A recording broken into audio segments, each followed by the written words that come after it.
चेतन, आपको इस तमाम जानकारी के लिए तो लोग जिनको जानकारी मिल रही है पुराने मंदिरों के बारे में, वो उन मंदिरों के पास जा रहे हैं। यहाँ तक कि प्रशासन पे भी गुहार लगा रहे हैं कि प्रशासन भी उनकी निगरानी में उन मंदिरों में, पुराने मंदिरों में पूजा अर्चना का अधिकार दिया जाए। संभल में तो अधिकार मिल गया है, वाराणसी में मांग की गई है, लेकिन मुजफ्फरनगर में शिव मंदिर मिलने के बाद लोगों की क्या मांग है और प्रशासन क्या एक्शन लेगा, इस पर इस रिपोर्ट में देखिए।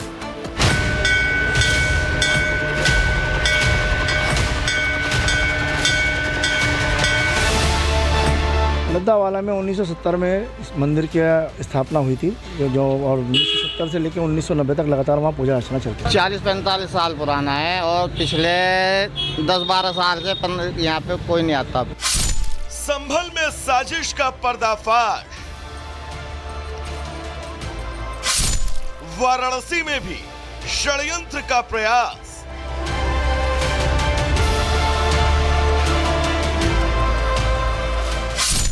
और अब मुजफ्फरनगर में मंदिर पर भड़ास।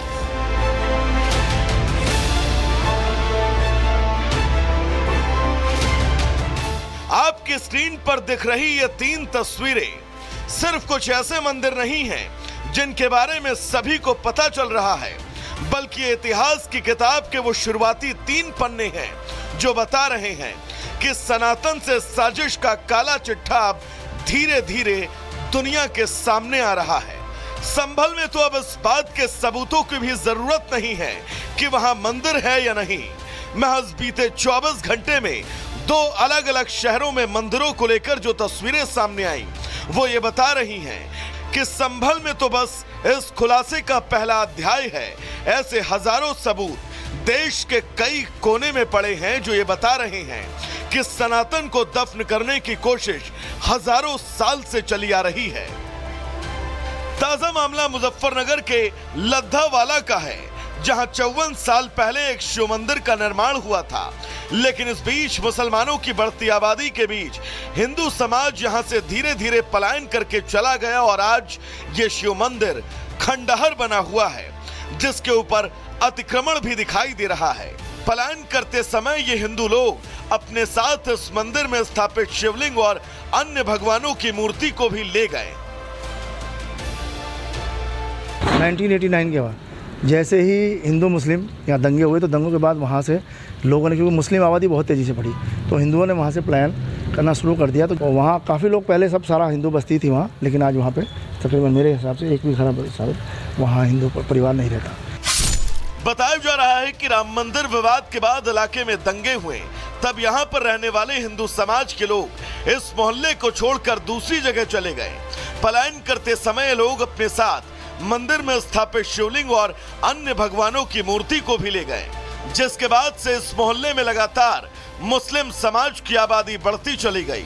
मंदिर खंडहर में तब्दील होता चला गया। एक बड़ा कारण यह भी माना जाता है कि मंदिर के रास्ते में मुस्लिम आबादी होने के साथ साथ कई नॉनवेज की दुकान खुली हैं, जिस कारण लोग भी वहां जाने से कतराते हैं।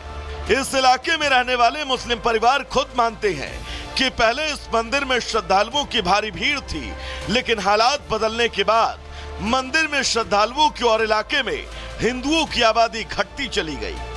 40-45 साल पुराना है और पिछले 10-12 साल से यहाँ पे कोई नहीं आता। पहले तो आमे तो बहुत आमे थे, मंदिर की साफ सफाई सब रहती, लेकिन अब कोई आता ही नहीं। आज हालात ये हैं कि मंदिर यहाँ पर स्थापित है, लेकिन ना तो इस मंदिर में कोई भगवान की मूर्ति है और ना ही कोई यहाँ पर पूजा अर्चना करने वाला। अब नाम मात्र के लिए ही ये मंदिर एक खंडहर बनकर यहाँ पर स्थित है, लेकिन मंगलवार को एक ही दिन में 2 मंदिरों को लेकर बड़े खुलासे हुए। मुजफ्फरनगर से पहले वाराणसी में भी कुछ ऐसी ही घटना सामने आई। वाराणसी में 40 साल से बंद मंदिर को फिर खोलने की कवायद तेज हो गई। सनातन रक्षा दल की मांग है कि इस मंदिर संभल और वाराणसी के बाद अब मुजफ्फरनगर में भी एक मुस्लिम मोहल्ले में शिव मंदिर मिला है। अब उसको लेकर भी लोगों की मांग बढ़ती जा रही है। दरअसल संभल में लोग पूजा अर्चना करने लगे हैं, तो वहीं दूसरी ओर वाराणसी में लोगों ने पूजा अर्चना की मांग रखी है मंदिर के भीतर, जो कि पिछले 4 दशकों से मंदिर बंद पड़ा हुआ है। लेकिन अब मुजफ्फरनगर में एक शिव मंदिर के बारे में जानकारी मिली है और इस शिव मंदिर पर लिखा भी 1970 यानी 1970 में शिव मंदिर बना था और जैसे ही इसकी जानकारी मिली, लोगों ने यहाँ पर भी पूजा अर्चना के अधिकार अधिकार की मांग की है। लोग चाहते हैं कि यहाँ पर उनको पूजा अर्चना करने दी जाए। दरअसल मुजफ्फरनगर का ये मुस्लिम बहुल्य इलाका है जहाँ पर ये मंदिर मिला है, लेकिन कहीं से कोई कवर्ड मंदिर नहीं था। ऐसा नहीं था कि लोगों को इसकी जानकारी नहीं लग पाई थी, क्योंकि शिव मंदिर लिखा हुआ है इस पर। लेकिन अब लोग यहाँ पर पूजा के अधिकार की मांग कर रहे हैं। इनका कहना है कि लोगों को यहाँ पर पूजा अर्चना करने दी जाए। तो इसके बाद कई ऐसी तस्वीरें सामने आ रही हैं। कुल 5 तस्वीरें आप देख पा रहे हैं। उन तस्वीरों को देखकर आपको नजर आएगा कि किस तरीके से उत्तर प्रदेश के संभल में मंदिर मिल रहे हैं। और एक नहीं, कई मंदिर, संभलेश्वर मंदिर, राधा कृष्ण मंदिर, प्राचीन हिंदू मंदिर और महादेव मंदिर, ये बता रहे हैं मुजफ्फरनगर से लेकर संभल और वाराणसी की तस्वीरें। जहां जहां ताले लगे हुए थे वहां ताले खुलवाए गए, जहां अतिक्रमण था उसे हटाया गया है।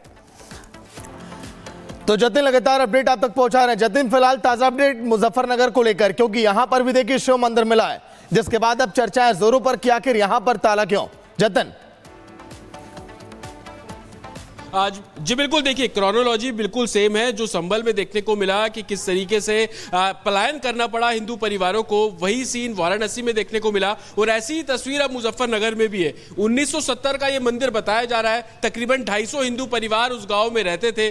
पूजा अर्चना लगातार वहां पर की जा रही थी, शिवलिंग वहां पर था। लेकिन एकाएक पलायन शुरू हुआ। सन 1990-91 के बीच में एक साल में इतना पलायन हुआ कि 250 परिवार पलायन करके वहां से निकले। और उसके बाद की तस्वीर आप देख रहे हैं कि अब मंदिर के अवशेष वहां पर है, लेकिन मंदिर जैसा आपको कुछ नजर नहीं आ रहा है। तस्वीरों पर आप देखेंगे तो गाड़ियां वहां पर पार्क हो रही हैं। लोग, वहां के जो स्थानीय मुस्लिम बहुल इलाका है, वो उस इलाके को पार्किंग के तौर पर इस्तेमाल कर रहा है। और अब जब संभल का मुद्दा उठा, यहां पर प्राचीन मंदिर निकला। हमने कल दूसरा मंदिर संभल का आपको दिखाया, वाराणसी में मंदिर की तस्वीरें सामने आई। तो अब मुजफ्फरनगर के लोग भी ये चाहते हैं कि उनका जो पुराना पुश्तैनी मंदिर है, जहां पर शिवालय वो बोला करते हैं, शिवलिंग वहां पर था, शिव जी की पूजा करते थे, उस शिवालय को दोबारा से प्रशासन शुरू करे। और इसकी मांग अब एडमिनिस्ट्रेशन से लगातार जो मुजफ्फरनगर के लोग हैं वो भी करते हुए नजर आ रहे हैं। लेकिन एक जैसा कॉन्सेप्ट, और आप देखेंगे कि पलायन का वो समय था, संभल में भी 91-92 के समय में बड़ी संख्या में लोगों ने पलायन किया। सन 78 के दंगे हुए, उसके बाद लोगों का पलायन जो है वो किया गया।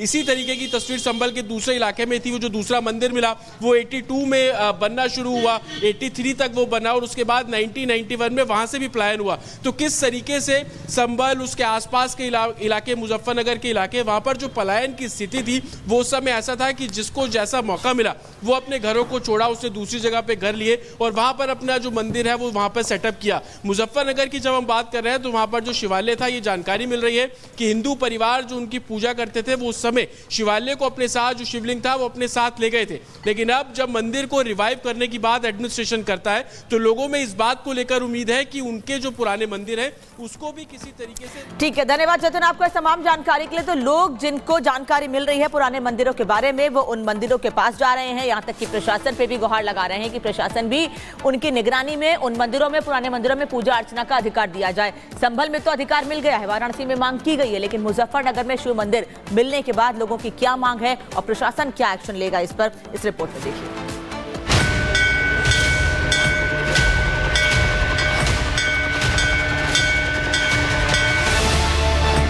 लद्दावाला में 1970 में इस मंदिर की स्थापना हुई थी, जो और 1970 से लेकर 1990 तक लगातार वहाँ पूजा अर्चना चलती है। 40-45 साल पुराना है और